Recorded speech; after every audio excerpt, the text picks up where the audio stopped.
Сайн байцгаана уу? Сонсож байгаа өдрийн мэндийг хүргэе. Та яг одоо Монголд болсон үнэн бодит гэмтэргийн талаарх ямар ч хочир байхгүй гэрч шүүгдэгч болон шүүх шинжилгээ, шүүхийн шийдвэрийн мэдүүлгээс хүргэдэг сувгийг сонсож байна. Энэхүү хэргийг сэрэмжлүүлэг болгох үүднээс хүргэдэг бөгөөд нэрсүүд нууцлагдсан байдаг тул та бүхэнд ойлгомжтой байлгах үүднээс түгээмэл нэрсийг орлуулан хүргэж байна. Өнөөдөр та бүхэнд би 2 хэргийг хүргэх болно. Энэ 2 хэрэг маань сэтгцийн өвчнөд холбоотой хэрэгүүд байгаа юм.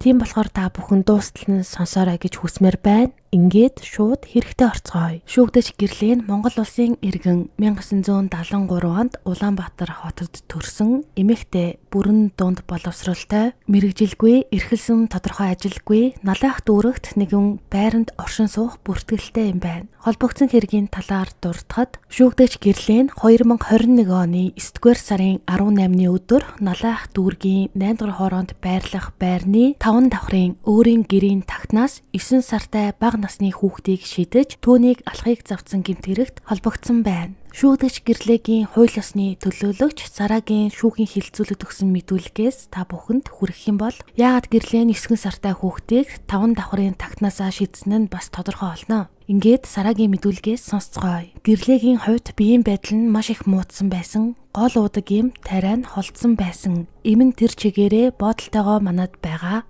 Маш их салганаж, улам дордож, нойргүй болсон байна. Уг нь эмний хүчээр овоо унтдаг байсан юм. Маш их дорцсон байна. Цаашид шаардлагатай эмчилгээг хийлгэж өгнө гэсэн хүсэлт тавьсан байна. Шүүгдэж гэрлээ нь сэтгцийн өвчтөд бөгөөд тухайн үед хамт байсан хүмүүсийн гэрчийн мэдүүлгээс сонсцгоё. Гэрч туяагийн мэдүүлгээс байрных нь гадаа машина тавиад юмнуудаа буулгах гээд байж байтал манай дүү гэрлээ. Байрныхаа буланд бид хэдийг хүлээсэн байдалтай зогсож байснаа манай машиныг харангуйтаа шууд жолоочийн эсрэг талд 9 сартай охин буюу Ануг тэврээд сууж байсан манай охин Аминагаас охиныг булааж аваад байр луугаа гүйгээд орчихсон. Тэгээд битэд махнаас нь нийдээд цай ууж байтал гэрлээ дахиад Ануг тэрвэрч аваад том өрөөнөөсөө гараад галхооны өрөө рүү орчихсон. Тэгэхэр нь би хүргэн ганаад хүүхэд уйлаад байна. Очоод хараадах гэтэл ганаа надад заа гэж хэлээд нэх удаагүй бараг тэр доороо шахуу манай охин Ану уйлхай болоод чимээгүй болчихсон. Тэгтэн би юу болчих уу гэд том өрөөнөөс гартал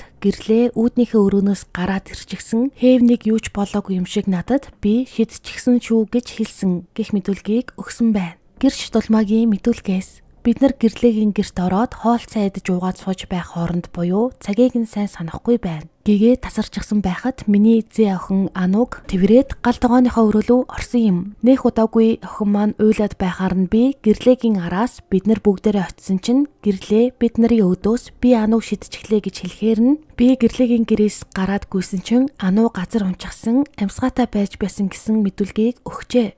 Гэрч Сарагийн мэдүүлгээс 2021 оны 9-р сарын 18-ны орой харанхуй болсон байхад манай охин 11 настай мөнхчин гэртээ орж ирэхдээ уйлаад гэрлээгч дөнгөж сая балконоос Ануг унгаачлаа гэж хэлэхээр нь мэдсэн. Гэрлэг гавтай байх үед нь уулзаад чи яаж байгаа юм бэ? Яагаад жаахан охиныг ингэж байгаа юм гэхэд уруул ам нь шазалзаж байснаа яадаг юм. Би санаатай унгаасан, унгаамаар санагдаад байсан юм гэж хэлсэн. 2020 оны 11-р сараас эхлээд зан ааш нь гинэт өөрчлөгдөж, огцом уурлаж, хүнлүү их дайрч, хэрүүл их хийдэг болсон. 2021 оны хавар 1-р сараас эхлээд бүр дордоод амиа хорлох гээд байсан. Тэгэхэр нь шар хадны эмнэлэгт үзүүлэхэд маш хурц хэлбэрийн стресс, сэтгэл готрол гэж оншилж 2021 оны 5-р сард шар хадны эмнэлгийн хурцын тасагт хэвтсэн. 6-р сарын 3-4-ний үед шар хадны эмнэлгээс гараад их хэмжээний эм тариа хэрэгэлсэн гэх мэдүүлгийг өгчээ. Гэрч бэлгээгийн мэдүүлгээс сэтгцийн өвчин нь гинэт хөдлөх үедээ ийм зан гаргадаг бөгөөд жирийн үед эрүүл хүн шиг ярьж сэтгэдэг. 2021 оны 5-р сарын 4-ний өдөр Чингэлтэй дүүрэгт хөлсөлж байсан гэртээ байхдаа сэтгцийн өвчин нь хурц хөдөлж хэнийг ч оруулахгүй хаалгаа дотроос нь түгжчгээд намайг хүн алах гээд байна гээд эсвэл орж ирвэл би өөрийгөө ална гээд байхаар нь Чингэлтэй дүүргийн цагдаад дуудлага өгч 2 цагдаагийн ажилтан ирж онгойлгож ороод цагдаагийн хамгаалалттай сэтгцийн эрүүл мэндийн үндэсний төв эмнэлэгт хүргэж хэвтүүлж байсан. Хэвтүүлэх үеийн онш нь хурц хэлбэрийн солиорол гэсэн сэтгцийн эмнэлэгт 1 сар хэвтэж эмчлүүлээд гарахдаа эмчилгээ заалгаж эм бичүүлж аваад гараад эмээ ууж байсан гэх мэдүүлгийг өгчээ.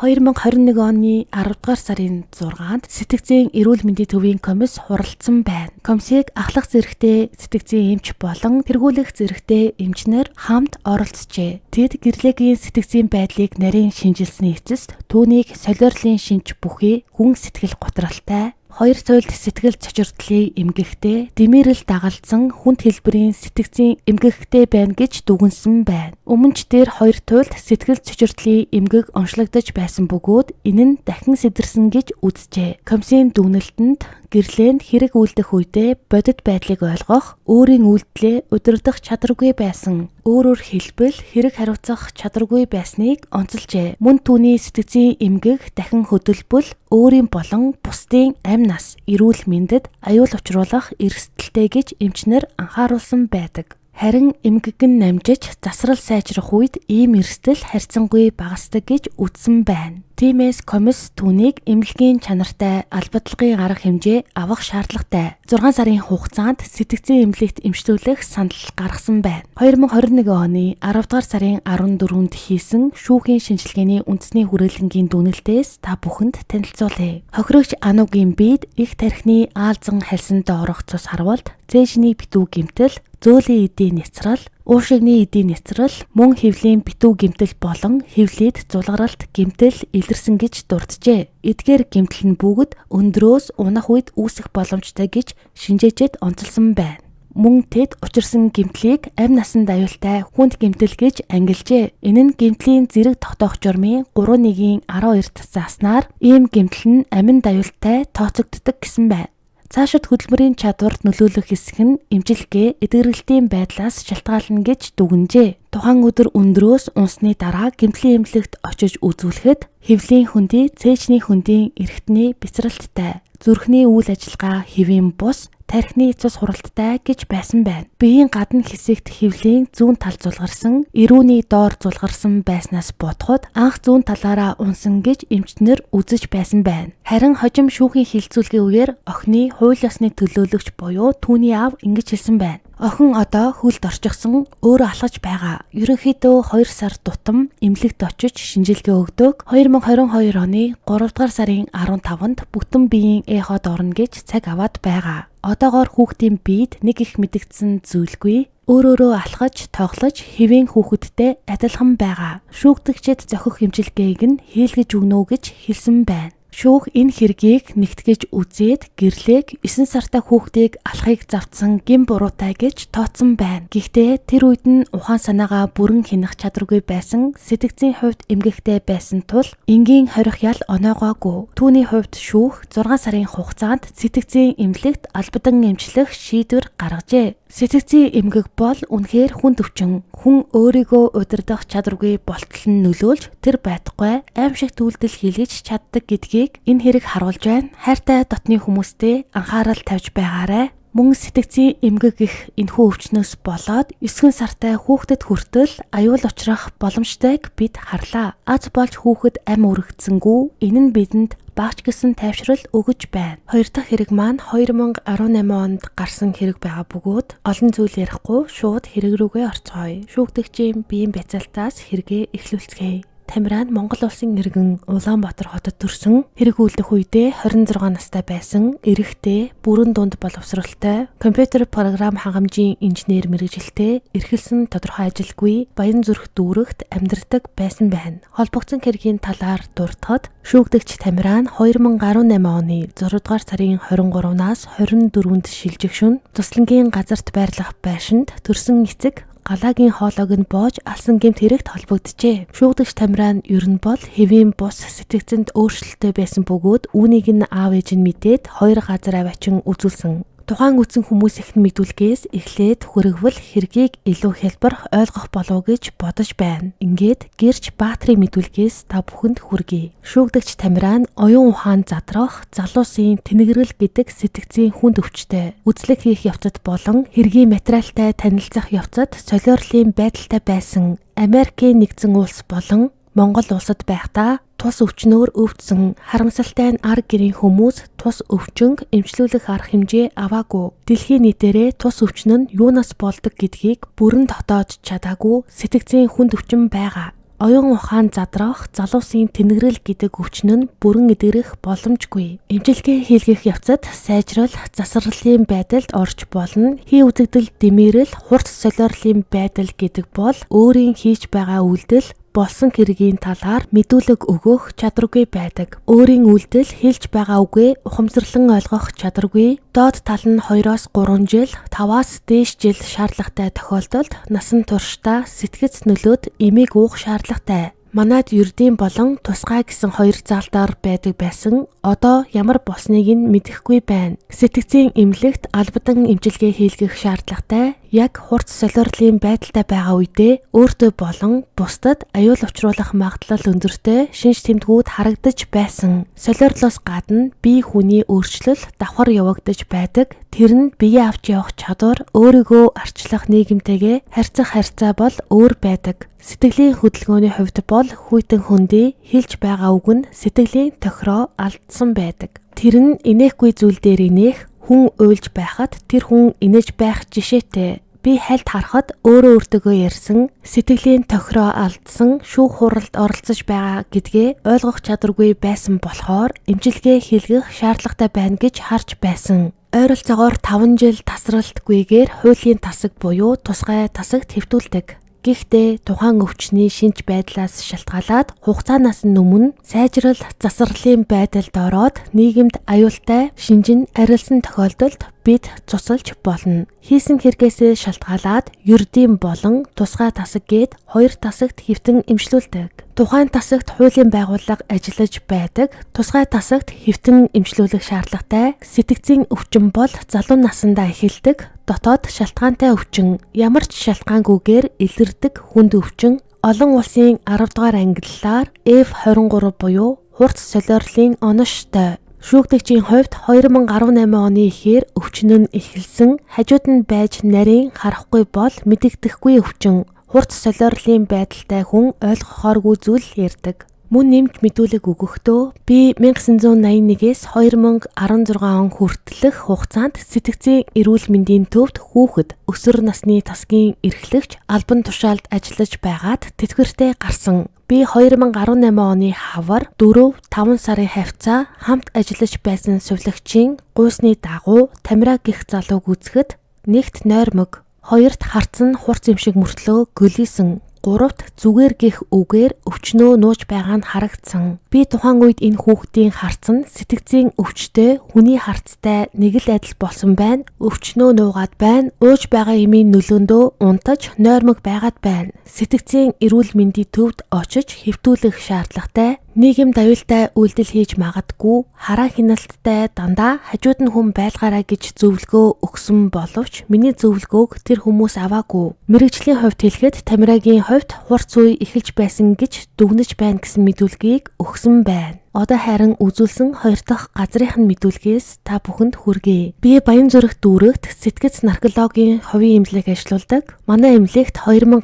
оны 4-5 дугаар сарын үед галаа, цэцгээ гих 2 хүн хүү Тамираг дагуулж ирсэн. Анх ирж үзүүлэхэд нь онош тавиагүй. Тухайн өдрийн сэтгцийн байдал буюу статусыг нь үзэхэд Тамира хурцавтар солиорол дэмэрэлтэй явж байсан. Ярьж байгаа үг харц айсан маягтай, яриа өгүүлбэрт гүйцэд төвлөрөхгүй. Анхаарал нь өөр зүйлд анхаарч байсан болохоор дэмэрэлтэй байсан. Манай эмнэлэгт хэвтэх сандалтай ирэхээр нь манай эмнэлэгт хэвтэж болохгүй хүн байна. Нийгэмд аюултай үйлдэл хийх хүн байна. Яаралтай шар хадны эмнэлэгт үзүүлж хэвтүүл гэж хэлээд явуулсан гих мэдүүлгийг өгчээ. Одоо ингээд бүгдээрээ тухайн үед юу болсон талаарх тодорхой хэмжээний ойлголтыг авахын тулд бусад гэрчүүдийн мэдүүлгээс сонсцгоё. Тамирагийн ээжийнх нь мэдүүлгээс 2017 оны 12 дугаар сард нөхөр бид хоёрыг хүү дээрээ очиход манай хүү Тамира их ядарсан, турчсан, царайн цонхиж цайрсан, гар хөл нь байнга хөлөрсөн байдалтай байдаг байсан. 2018 оны 3 дугаар сарын 20-ны үеэр Хүүгийн биеийн байдал нь сулраад ганцаараа миний хажууд сууж зурагт үзэж байгаад гараа сарвуугаараа хөдөлгөж амандаа юу хэлж байгаа нь мэдэгдэхгүй ганцаараа ирээд байхаар нь би яасан миний хүү гэсэн чинь би зурагт үзэж байна гэж хэлсэн. Тэгээд хэд хоногийн дараа хамт байранд байдаг байсан хажуу өрөөний эмэгтэйг энэ бид нарыг алах гээд байна. Бас аавыг алах гээд байна гэд байсан. Тэгээд хэд хоногийн дараа хүү бид хоёр гадаа гарч салхилах гэж байхад гинэ тухайн алдаж хажуу тийшээ унаад өгсөн. Унах үедээ хөл гар нь татаж гидсээрээ хотоогоод хамаг биеинд татаад байсан. Маргааш нь дахиад ухаан алдсан. Ухаан алдснаасаа хойш орчиндоо ямар нэг харьцаа байхгүй гөлийчгдөг. 2018 оны 4-р сарын 2-ны өдөр Улаанбаатар хотод ирээд миний хүү 1 сар өдөр шөнөгүй унтаад гадагшаач гарахгүй байсан. Манай хүү аавтайгаа 2018 оны 6-р сарын 10-ны өдрөөс хойш Зусланд аавтайгаа байдаг байсан. 2018 оны 6-р сарын 23-ны өдрийн орой 19 цагийн үед манай нөхөр над руу утсаар яриад хүү машинтайгаа гараад явлаа гэж хэлсэн. Тэгээд 23 цагийн үед хүү ирчихлээ. Бид хоёр унтлаа. Маргааш үдээс хойш бид хоёр очино гэж мессеж бичсэн. 2018 оны 6-р сарын 24-ний өглөө 09 цагийн орчимд хаалга цохихоор нь онгойлгосон чинь хүү Тамира ганцаараа орж ирсэн. Би ариун цэврийн өрөө орчхоод гараад ирсэн чинь тэрээр сейф онгойлгоод өөрийнхөө зүнхийг аваад өөрийнхөө өрөөнд байсан ном болон цамцаа аваад гарах гэж байхаар нь би аав нь хайцсан юм гэсэн чинь ажилдаа явсан гэсэн. Би Тамираг ганцаар ингэн явуулахгүйгээд зүнхнээс нь зууралдсан чинь зүнхний оосор тасраад би хойшоо унаад Тамира гараад явсан. Би тэгээд нөхөрлөгөө залгасан чинь утас нь холбогдохгүй байхаар нь гайхаад хүү тулгаа руу залгаж энэ асуудлыг хэлээд цуслан руу хүүгээ явуулсан гэх мэдүүлгийг өгсөн байна. Гэрч тулгаагийн мэдүүлгээс манай аав галаа нь одоогоос 14 хоногийн өмнөөс эхлэн манай дүү Тамиратай хамт Зусландаа ирж очдог байсан. Яагад гэвэл дүү Тамираа нь сэтгцийн хувьд тогтворгүй болоод манай аав агаарт гаргасан. 2018 оны 6-р сарын 24-ний өглөө манай дүү Тамира аав ээж хоёрын амьдардаг гэрээр ороод сейфээс эд зүйлээ авч байхаар нь ээж хараад болиулах гэсэн чинь болохгүй булаацалдаж байгаад гэрээс гараад явчихлаа гэж ээж надад хэлсэн. Тэгээд би Зуслан руу явсан. Энэ үед аавын утас нь ерөөсөө холбогдохгүй байсан. Зуслан дээрээ ирээд үтсэн чинь хаалга цонх гээд бүгд хаалттай, цоочтой байсан. Тэгэхэр нь би байшингийнхаа зүүн урд талын цонхыг түлхэж завсар гаргаад харсан чинь аав газар твтэж байсан. Би цонхоор ороод аавын биед нь хүрсэн чинь бие нь хөрсөн байсан. Тэгэхэр нь суцыг нь барьж үзэхэд цохилохгүй байсан. Би ах болон ээж рүүгээ утастаж хилээд хаалга өшгсөн чинь онгоохгүй болохоор нь дотор талаас нь хөлөөрөө жийж онгойлгосон гих мэдүүлгийг өгсөн бөгөөд мөн нэмж мэдүүлэг өгөхдөө Тамира хамгийн сүүлд ламаар ном уншуулсны дараа намайг машин дотор сууж байхад манай аавыг хүн алах гээд байна. Манай гэрт жижигхэн хужаа ирсэн. Улаанбаатар хот 2 болцоход байна. Та нар ерөөсөө мэдэхгүй байна. Манай гэрт байгаа хүн бол манай ээж биш байна гэд байсан. 2018 оны 6-р сарын 24-ний өдөр 09 цагийн орчим ээжтэй зуралдаад гэрээс гараад явахдаа сейфнээс өөрийнхөө алтан гинж аавын бүгж зэргийг аваад гарсан гих мэдүүлгийг өгсөн байна. Шүүх шинжилгээний үндэсний хүрээлэнгийн 2018 оны 7-р сарын 9-ний өдрийн талигаачийн цогцос хийсэн шинжээчийн дүгнэлтээс та бүхэнд хүргэе. Хүзүүн дээр 2 талдаа улаан дарагдлын мөр байсан. Ховч яс төвөнхийн мөгөөрс хугарсан, хил бамбай, булчирхай орчим цус хуралдтай байсан. Өөрөөр хэлбэл боомлсон эсвэл хүзүүнд хүчтэй даралт ирсэн гэсэн үг юм байна. Мөн зүүн цээжин дээр хавирганы хооронд нэвт шарах байсан. Энэ шарах уушгийг цоолсон байна. Гэхдээ шинжээчийн үзэж байгаагаар энэ шарах нь үхсний дараа гарсан байж магадгүй гэж үзсэн байна. Уушгинд цус хуралдтай, чигтэлсэн толбтой байсан. Энэ чигтэлсэн толб гэдэг нь ам богдсон үед уушиг нь гардаг шинжим гэсэн байна. Шинжилгээг 2018 оны 6-р сарын 24-ний 19 цагт хийсэн. Үүнээс тооцоход 14-өөс 16 цагийн өмнө буюу өөрөөр хэлбэл 03-аас 05 цагийн үед нас барсан байж болохоор байна гэсэн дүгнэлт гарчээ. Сэтгцийн эрүүл мэндийн үндэсний төвийн 2018 оны 11-р сарын 13-ны өдрийн дүгнэлтээс Тамираа нь хэрэг болох үедээ шизофрени буюу хий үзэгдэл, димэрлийн өвчтөй, ухаан санаа нь бүрэн солиорлын байдалтай байсан учраас өөрийн үйлдэлийг ойлгох, хянах чадваргүй байсан байна. Тиймээс гин буруугийн хариуцлага хүлээлгэх боломжгүй, харин сэтгцийн эмнэлэгт тусгай дэглэмтэй тасагт албадан эмчлүүлэх шаардлагатай гэж шинжээчид дүгнсэн. Шүүх түүнийг гин буруутай үйлдэл хийсэн гэж үзсэн ч гэсэн сэтгцийн өвчний улмаас ухаан санаанд бүрэн бус байсан учраас ял өгөөгүй. Харин түүнийг нийгэмд аюултай этгээд гэж үзэж тусгай тасагт 5 жил албадан эмчлүүлэхээр шийдвэрлсэн байна. 5 жил өнгөрөхөд эмчнэр Тамираа одоо ухаан санаанд тогтвортой дахин аюултай үйлдэл хийхгүй гэж үзэх юм бол түүнийг гаргах шийдвэр гаргана. Харин эсэргээрээ шинж тэмдэг нь хിവэр байвал хугацааг нь сунгах нь элбэг байдаг гэсэн байна. Өнөөдрийн ярьсан харамсалтай 2 хэрэг маань энд хүрээд дуусаж байна. Үнэхээр хүний санаанд оромгүй их зүйл бодогдуулсан дугаар болж дууслаа гэж хувьдаа дүгнэж байна. Сонсогч та бүхэн ч гэсэндээ дор бүрнээ өөрөө өөртөө гэсэн дүгнэлтээ хийгээд сонсоод сууж байсан гэдэгт итгэлтэй байна. Хамгийн чухал зүйл маань хүний эрүүл мэнд гэдэг үгээр өнөөдрийн дугаараа дуусгая. Сувгтайгаа хамт байсан бүх хүмүүстээ баярлалаа. Баяртай.